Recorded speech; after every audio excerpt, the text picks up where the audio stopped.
Welcome back, ladies and gentlemen, and on the Africa Day, we're glad to be joined over the phone by Dr. Amany Asfour, head of the Africa Business Council. Good afternoon, Dr. Amany. Good afternoon. Dr. Amany, the African Union celebrates on Wednesday the Africa Day, which marks the signing of the founding charter of the organization. How do you see the significance of this day? Well, this is a real important historical day because it really symbolizes our African unity. The establishment of the African Organization Unity in 1963 on 25th of May is actually the symbol of our independence, our freedom, our political liberation. It's really how the founding fathers of Africa came together for this organization, and it is really symbolized this joint effort.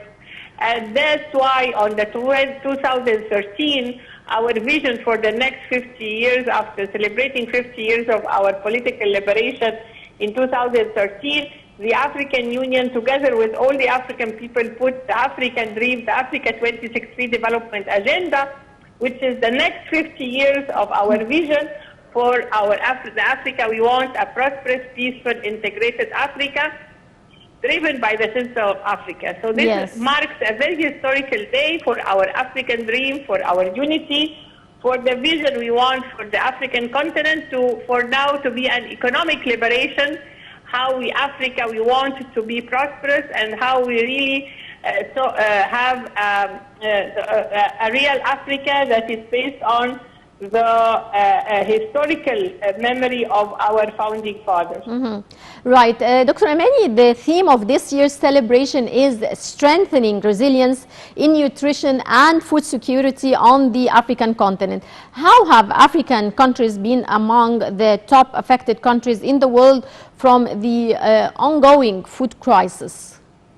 Well, actually, this is a very important question, and marks actually what we have been doing at the Africa Business Council is how can Africa really manufacture its own products and not be dependent on the West, because we can see now the food crisis that is happening is affecting Africa because we import lots of our vital crops from outside the continent. Although we have all 60% of the arable land on the continent, so it really needs our unity to see how we can make agriculture very vital for our African continent, to have our own food security, not to be dependent on other countries. Africa could be the basket of the food security of the world, but we really need to join our efforts for mechanizing our agriculture, to have agribusiness, to build the capacity of small-scale farmers, to link science and technology with agriculture and agribusiness, and to really diversify our agricultural products, to have our vital crops so we are not being dependent on other countries for our own food and food security. The day is marked by holding an extraordinary summit that will take place today in Malabo in Equatorial Guinea. What are the most pressing topics that need to be addressed or discussed on the anniversary of the African Union? Well, actually, on Malabo, it will be extraordinary summit that will be focusing on our African integration, our economic integration, what's happening on the continent, and how can all the partners actually across the whole continent make sure that we realize the Africa we want, we realize the dream of our African continent.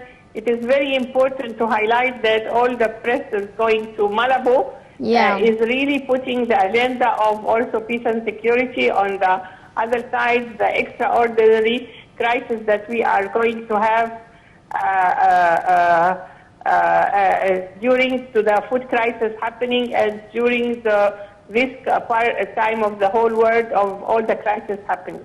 Marking this anniversary, what is left from the legacy of the AU founders and the founding charter of the African Union?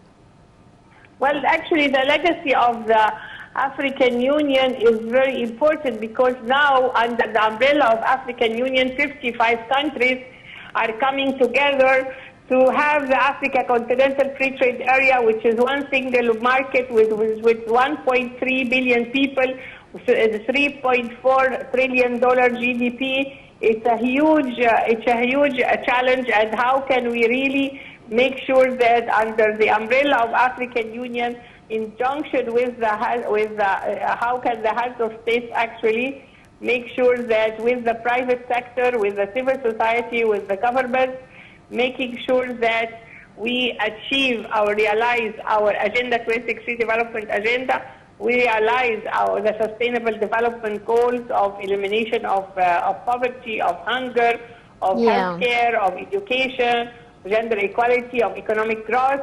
It's a huge, actually, agenda for the African Union, and the legacy of our of celebrating together is our unity. Is really our unity regarding our economic integration, investment in infrastructure, investment in energy. Even the COP27 will be coming to Cairo, inshallah, in November. How can the climate change, which is really affecting Africa, how can we unite together to mitigate the risks of the climate change, and how can Africa really build its capacity with reference to its private sector, its women and youth, to support our African private sector, to build our own infrastructure, is a huge legacy that we should really work together for our African continent.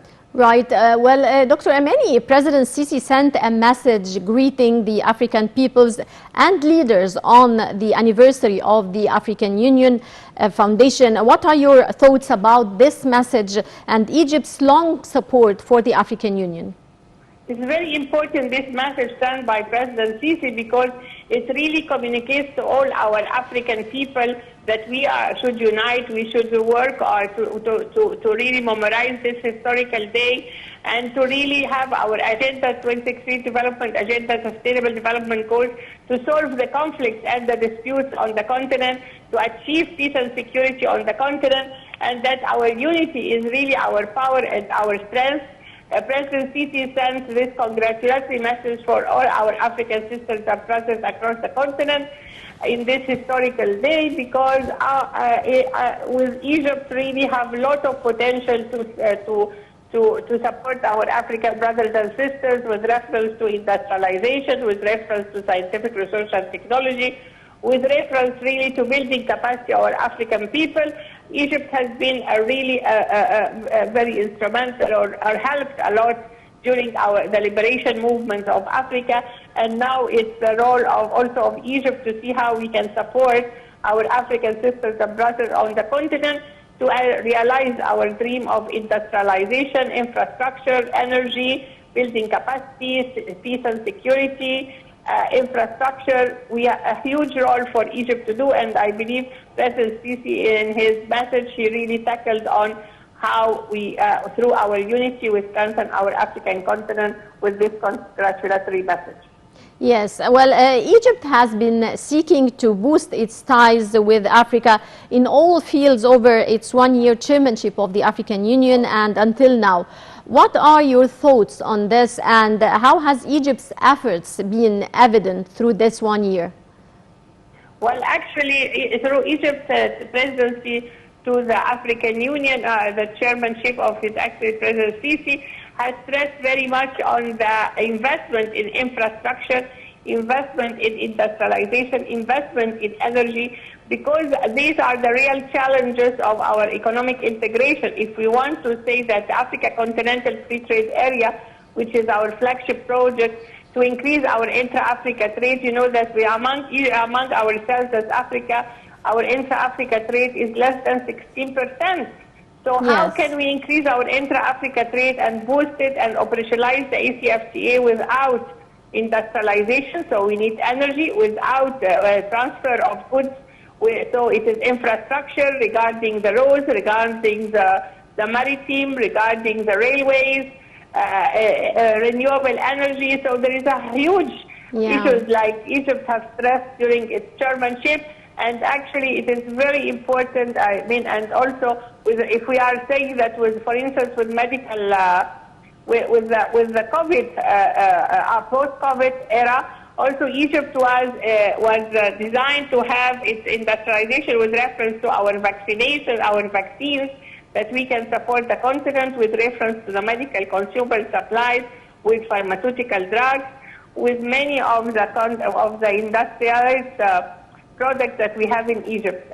Supporting also by exporting our scientific expertise to our sister projects across the continent in different fields, whether agriculture, whether in pharmaceuticals, whether in infrastructure, energy. Yes. It's a huge, really, agenda that we also as Africa Business Council are mandated to see how we empower the African private sector through actually facilitating policies and infrastructure for the laws to promote our investment and promote the facilitation of transport of goods, and to have a made in Africa product that is competitive, quality, value added, and standardized. Yeah, well, President Sisi also has conveyed Africa's needs and future plans at every international gathering. What do Africa needs from the developed world, and how has Egypt been successful in this?